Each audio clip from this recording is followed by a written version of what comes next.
Hai guys, di video kali ini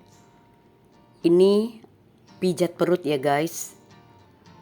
Manfaat dari pijat perut ini untuk mengurangi rasa yang nggak enak di perut guys.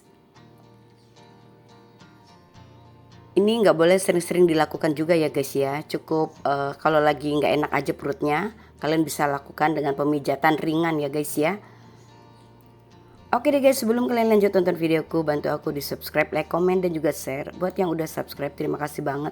Jangan lupa tekan tombol loncengnya juga ya guys ya, supaya kalian orang pertama yang dapat pemberitahuan video-video terbaruku. Nontonnya jangan di skip ya guys ya.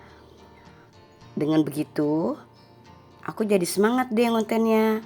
Oke guys, lanjut aja deh.